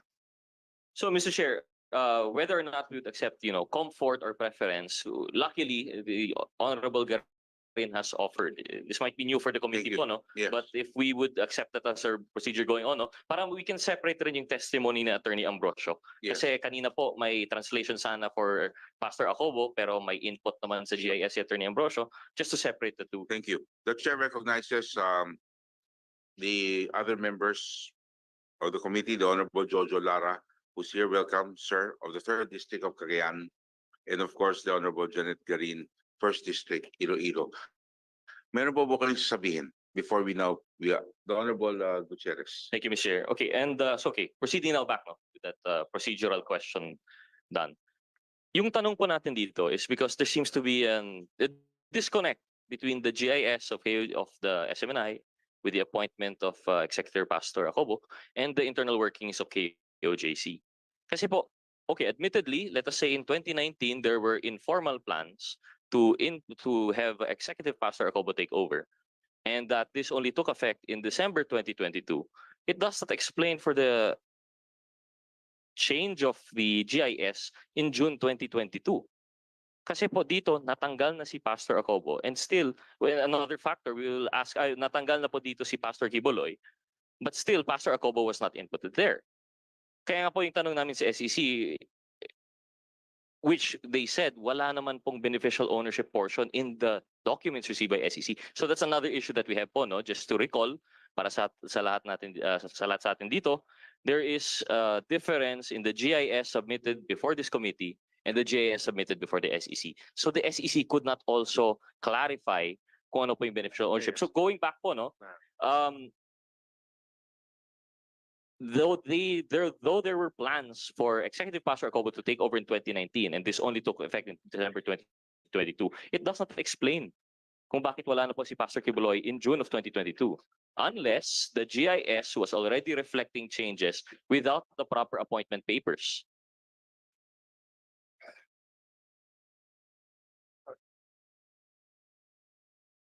Mr. Chair, maybe ask the explanation from the good pastor. Actually, kana nga issue, Your Honor, naamang ko na sa, di ba, sa SMNI, ang GIS. Kana nga panahon, siya pa ang executive pastor. Okay, the Honorable Garin, we want to translate. In English or Tagalog. During the time, he was still the executive director. He was still the Executive pastor. Sa pag-submit, ma'am, Your Honor, When it was submitted, June, sa GIS, June 27, 2022, si Pastor Apollo Quiboloy, siya pa ang executive pastor. so when it was submitted, June 27, 2022, Pastor Quiboloy was still the executive pastor. Opo. Mr. Chair, then why was he not beneficial owner in June 2022? Nga nung wa man siya na beneficial owner sa 2022. Yes, Attorney Ambrosio.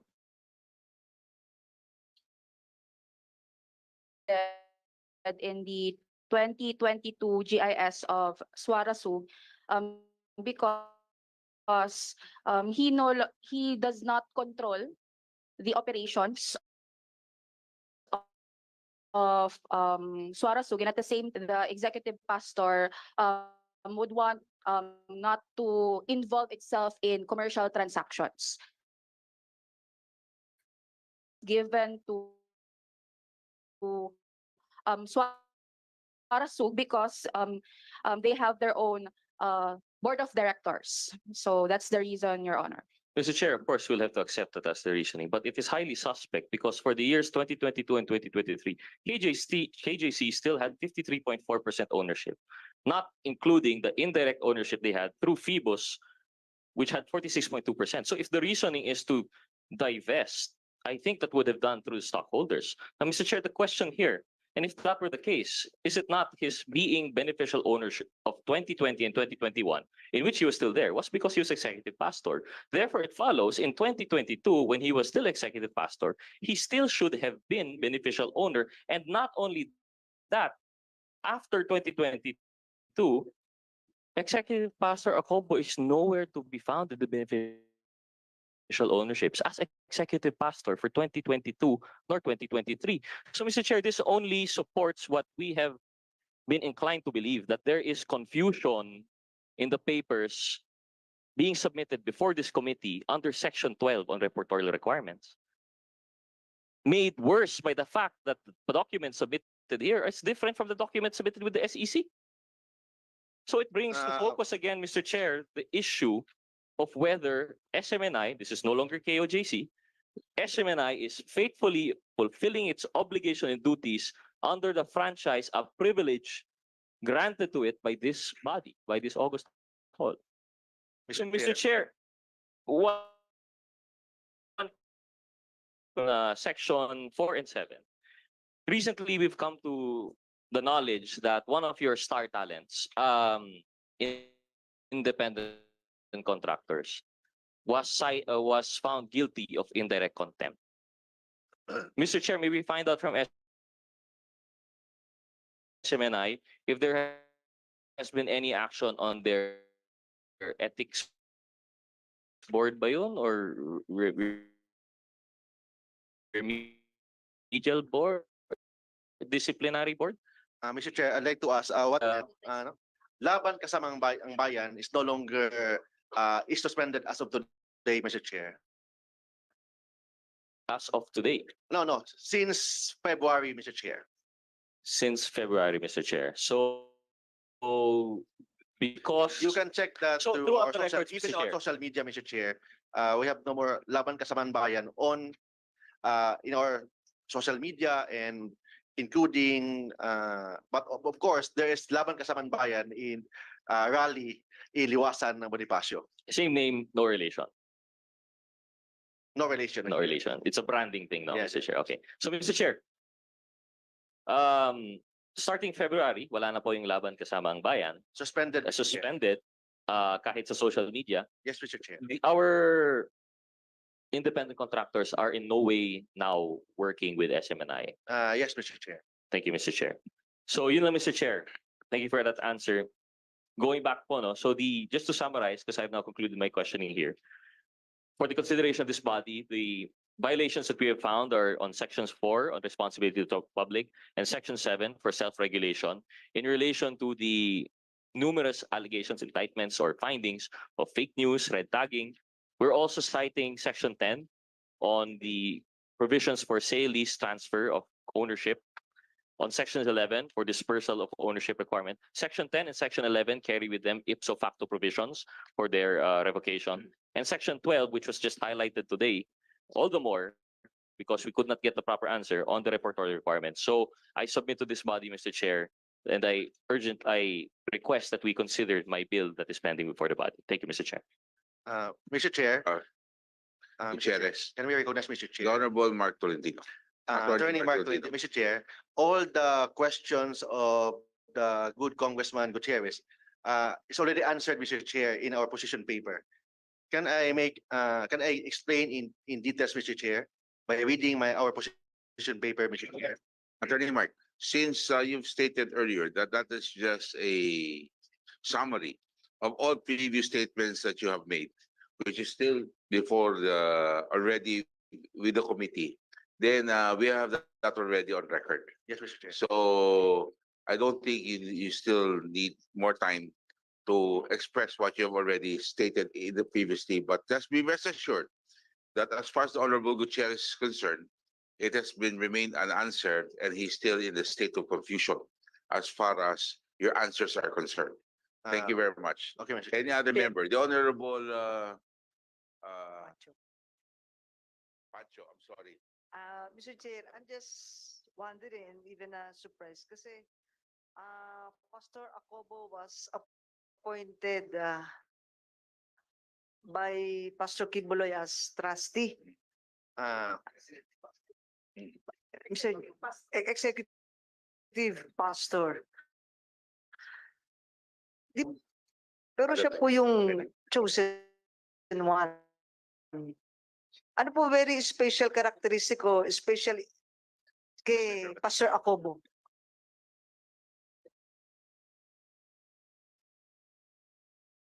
Ma'am, it's a management prerogative na ni pastor nga siya ang mupili kinsa ang gustong mupuli sa iya ha, whether makasulti og English o dili.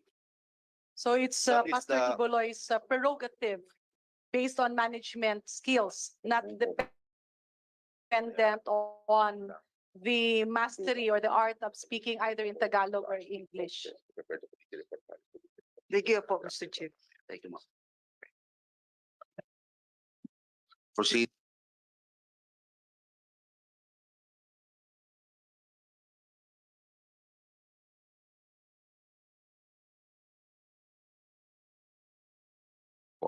Okay, so are there any other questions for or against this measure? The Honorable Franz Mr. Chair. Castro. Yung tungkol lang po sa SMNI, no? So, iba po yung sa KOJC, no? Yung mga trustee doon. And of course, with the SMNI. So, gusto ko lang itanong, Mr. Chair, dahil ang I mean, yung stockholder na KOJC, tama ba? Stockholder ang KOJC sa SMNI. And KOJC, Mr. Chair, is a church, di ba? So, church siya. So, tanong ko lang, Mr. Chair, kung nagbabayad po ba ang SMNI ng tax since ang majority stockholder ay church. So, paano po ba yan? Siguro sa BIR, Mr. Chair, so paano ba yung gano'n na merong component ng church as a stockholder ng SMNI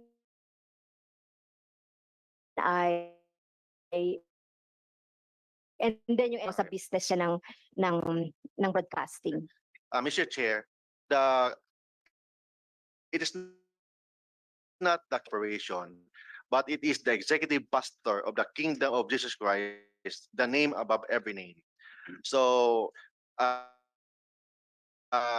under the latest 2022 GIS, Mr. Chair, and also 2023, with respect to the taxes, we complied all the BIR regulations, payment, and we can present that to this honorable body, our income tax return of Suarezug Media Corporation, Mr. Chair.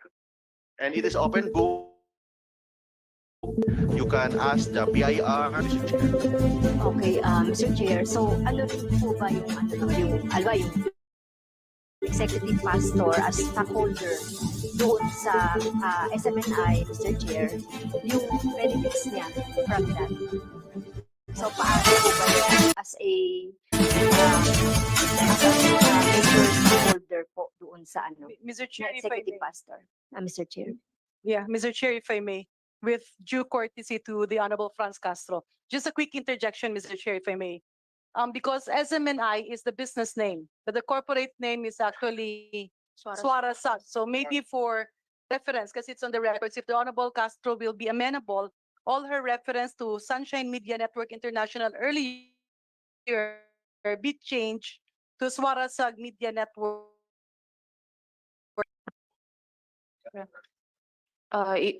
Your Honor, may I answer for the question of Honorable Castro? So as to KOJC, aside from being a stockholder of Suarezug, KOJC is also a block timer. So we broadcast spiritual programs through Suarezug, and in case there will be income, dividends may be declared and may be distributed to KOJC as a stockholder. But as of record, there are no dividends declared since based on the decision of the board of Suarezug. So, Mr. Chair, linawin ko lang, so ibig sabihin, so walang kinikita dito yung KOJC doon sa SMNI. as of the moment, Your Honor, KOJC has not received dividends from Suarasug. For Franz Castro. Any other question by any other member? If there's none, other question, the Honorable Johnny Pimentel. Sir. Mr. Chair, this is already the fifth hearing that we have conducted. And six? Okay. So, anim na hong hearing ang ginawa natin dito. We have already heard all sides pertaining to this subject matter. We have discussed thoroughly all the pertinent provisions of Republic Act 11422. We exhausted already all arguments that needed to be discussed. And Mr. Chair, of the 6 hearings that we have conducted, this committee, I believe, was able to establish violations of Suarasug to their franchise. And may I repeat what has been stated by the author, Representative Gutierrez. First and foremost, we have seen or we have established that they were in violation of Section 4, responsibility to the public, which we have already thoroughly discussed, which I will not discuss anymore. Section 10, the sale, lease, transfer, grant of use of tract or assignment of franchise. We were able to establish that there was a change of ownership from Kingdom of Jesus Christ. In 2020, they reported in their GIS that KOGC owned 95% of Suarasug.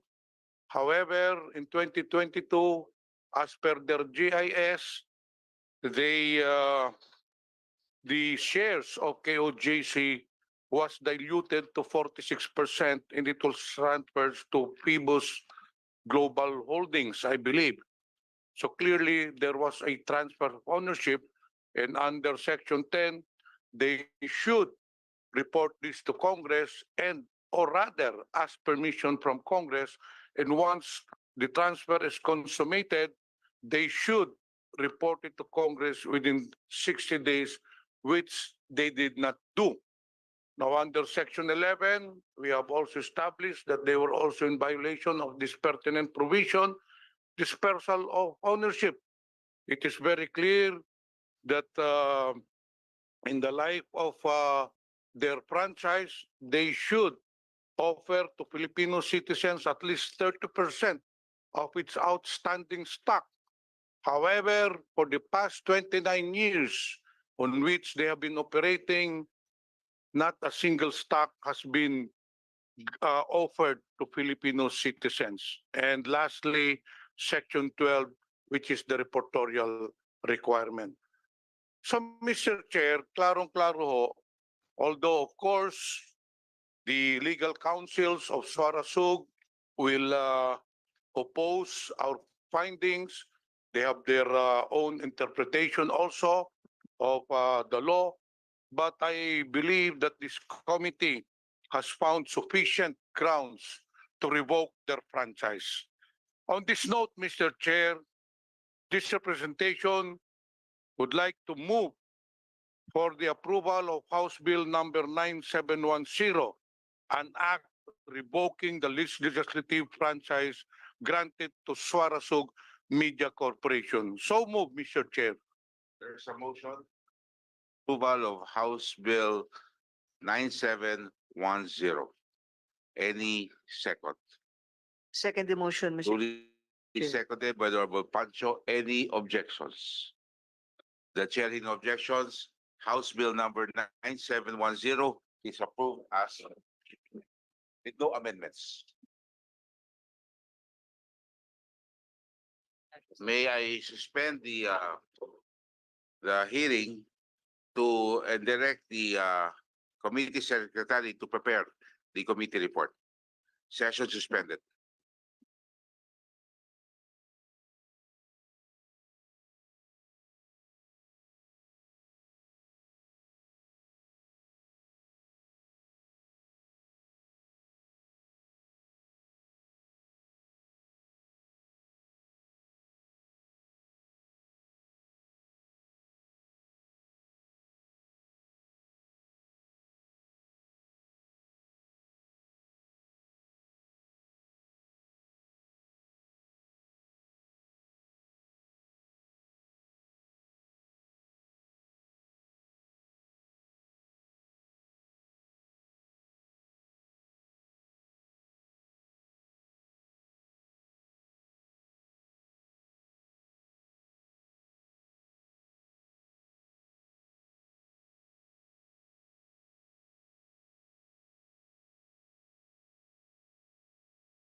take your seats.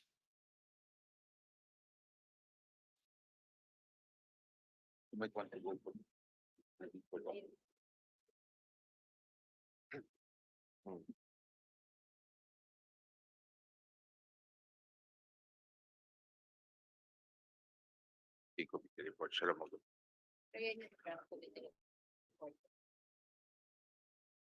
Okay, session resumes. Mr. Honorable Chair, Pimentel. I have in my possession the draft committee report on House Bill 9710.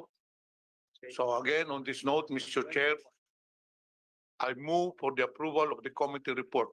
So move, Mr. Chair. There's a motion duly seconded. The chair in objection. Committee report is. There's a second. Second by the Honorable Pancho. Second by the Honorable Ferrer and the Honorable Aquino. Ano? Manuel. The Honorable Manuel. The chair in objections. Committee report is adopted. Mr. Chair. I think the Honorable Tontine has something to say. Hopefully, Mr. Chair, sana before you will make any voting, Mr. Chair, I'd like to request a time or chance to explain our side, Mr. Chair. And before you consider your voting, I'd like to request all the members to just read our position paper, Mr. Chair, and consider our position paper because in pursuant to the due process clause, Mr. Chair, give us chance to explain and consider also our position paper before making any voting, Mr. Chair. Well, thank you, the Honorable Tortino. The vote has already been, I know, Mr. Chair, that's why it's the vote useless has for already me. been casted. That's why And it's there's just- an approval, and we take note of your request, but I just like to inform you because of you submitted your position paper 30 minutes before this hearing. That's why, Mr. We Chair. had no time to distribute all of that to all the members. So after this hearing, we will be giving all members a copy of But it will the become- position paper that you wrote, which is basically a summary of everything that you said in the previous hearings as you manifested earlier. Mr. Chair, Kaya po nagsabing lahat yan nasabi nyo na eh. our position Opo. paper will become useless if you have you admit, Mr. Chair, that you have no more time to study and make a voting. That's why I'm asking before you vote, Mr. Chair, But at least earlier, 1 week, Mr. Chair, to give all the members a chance to read our position paper, Mr. Chair. Attorney, I- Mr. Chair, no, Attorney, wait. if I may. Yes. 30 minutes before this hearing started. I mean, let's be also fair because there's no way for us to be able to distribute and for all members to study that. First of all, your position paper was just basically things that you already said in the past. So we've taken note of that. The Our- corp- Our request, Mr. Chair, is based on the due process clause of the Philippine Constitution, and we believe the franchise of SMNI is still protected by the due process clause of the Philippine Definitely, Constitution. that's why that hearing, 6 hearings. We said 5. You corrected us earlier. You said it was 6 hearings, not only 5 hearings. Thank you for the correction. And I think that is already very clear as far as our wanting to give this process to observe due process in this particular hearing. Palagi ko naman po, November pa ho natin pinag-uusapan, Marso na po na yun, ang dami na po natin pagkakataon, i-submit po lahat yan. And it is sad to note that you submitted this document to us 30 minutes before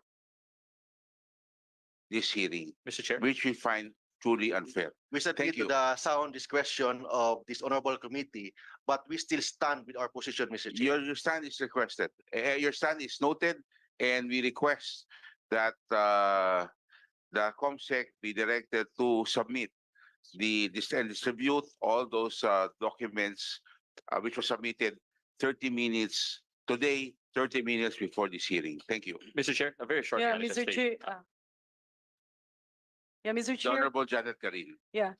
Mr. Chair, for the information of Attorney Mark Tolentino, I believe with the permission of the the chair and the august body, the position report, the position paper can actually be submitted to all members of Congress. Anyway, after the committee report, this will still be tackled in the plenary. And for that reason, Mr. Chair, I believe there is still ample time for all members of Congress to review the position paper as submitted by the legal counsel of SMNI. And so with that, Mr. Chair, I believe it will be fair for everybody to pursue the line of discussion that the Honorable Chairman was earlier stating. Thank you very much, the Honorable Karin. So again, I direct the committee secretary to please submit and furnish all members of this committee and of course our House Secretariat a copy of their position paper for distribution to all members. Maybe a hard copy and a soft copy should be given to them. Thank you. The Honorable Attorney Tomasio. Mr. Chair, thank you again for this opportunity. Yes, Attorney. Mr. Chair, very briefly, while recognizing the powers of this committee to hold a person in contempt, may I make a final appeal, Mr. Chair, to defer the implementation of the contempt order until after I have advised my client. That is a very humble request from this representation. Just a few days, and maybe we can submit something to clarify our position. And then if it's still the pleasure of the body to continue with it, and then we will abide by it, Your Honor. Just a deferment, not a revocation of the order of contempt, Your Honor. Just a few days, if this committee can find it in its heart, Your Honor. Mr. Chairman. The Honorable Paduano. And what we expect in that 3 or 5 days? What do we expect? Because I will, as I intimated to this honorable body, because I cannot lie to it, I'm under oath. I will be seeing my client tomorrow, and I will try to advise him with respect to the order, Your Honor. I will give it my best good faith effort, and I say this not only under my oath before this committee, but under my oath as a lawyer and as a member of the Philippine Bar. Thank you, Your Honor. so the day after tomorrow, we will expect you and Pastor Quiboloy to be present in I Congress. will advise him. Yeah, but what I'm saying is that will be if you ask me about the consideration, that will be the requirements for us to differ. Well, of course, I cannot, with respect to that, I cannot speak for the good pastor, but Your Honor, I will be seeing him and I will be advising him accordingly, Your Honors. Attorney Tomasio, let's Yes. make this clear. Yes, Your Honor. Okay, so we will 5 days. So Yes, Your Honor. 5 days from now, if we do not hear from you, then we can now implement. Yes, Your Honor. Whether whatever the result is, out of courtesy to the chairman, I Yes. will seek an audience with the honorable chairman to report to him, Your Okay. Honor, as a So, matter of courtesy. So there's no, yes, thank you very much. Anyway, so there's no withdrawal, no deferment. All we're asking is the implementation. So kung pwede, we wait for 5 days, we hear from you. I think that's the request, ha? I think let's be clear as kung ano Yes, huli yes, Your request Honor. nyo. Make it clear to this Okay. representation, Yes. Your So, Honor. Mr. Chair, it will be implemented on March 18, that is Monday. Yes, Okay. yes, the March 18 will be the final. Mr. We'll have Chair. to hear before March 18. The Honorable Pimentel. This is only a food for thought for all of us. Although it's hypothetical, however, Attorney Topacio might be asking for a furlough, for a 5-day furlough, but we know very well that Pastor Quiboloy at this point in time is already a flight risk. So baka naman ang humihingi ni Pastor Quiboloy to give time so that Attorney Topacio, humihingi ng palugit para makaalis na si Pastor Quiboloy out of the country. Hindi po ba there are already rumors? So it would be a dangerous precedent on our part. Yun lang, Mr. Chair. I think dapat pag-isipan natin to our colleagues, if you give 5 days, he can easily, we know that Pastor Quiboloy has a fleet of planes. Anytime pwede siyang umalis.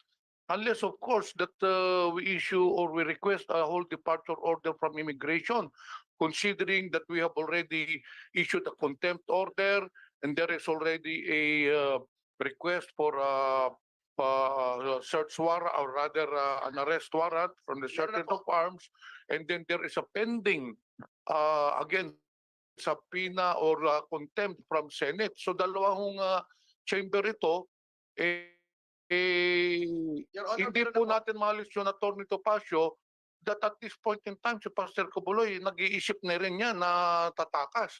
Kaya hindi na nga nagpapikita. Even sa social media, he issues statement incognito. So, yun lang po ang dapat pag-isipan po natin, Mr. Chair. Po hearing natin. Ah. Pwede po ba after your hearing tomorrow, can we hear from you? Nasa Davao po ako. I'll be back on Thursday, Your Honor. Yeah, but Mr. Chair, I can call Your Honor. you can call us. You can call us when on Thursday. Yes, Your Honor. So today's Tuesday. Yes, Your You meet with him Wednesday. Thursday, you can. Mr. Chair, but At the latest Friday, Your Honor. I'm sorry. yes, Tony Topacio said earlier that he will be meeting with Pastor Quiboloy tomorrow.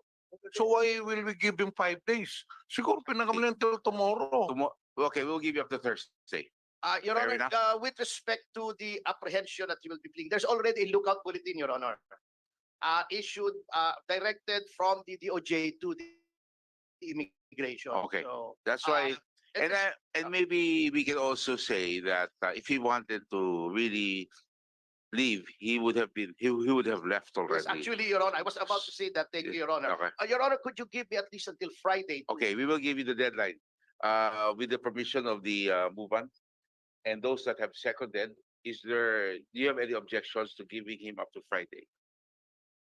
If there are none, then therefore your request is granted that the implementation will commence after Friday, on Friday. I will personally call on the Honorable Chairman to report. Yes, and if you wish to write the committee a letter, you may be, feel free to do so. I thank you, Your And if Honor. you can do it earlier than Friday, it will be much appreciated. Yes, not later than Friday. It Yes. could be earlier, Your Honor. Yes.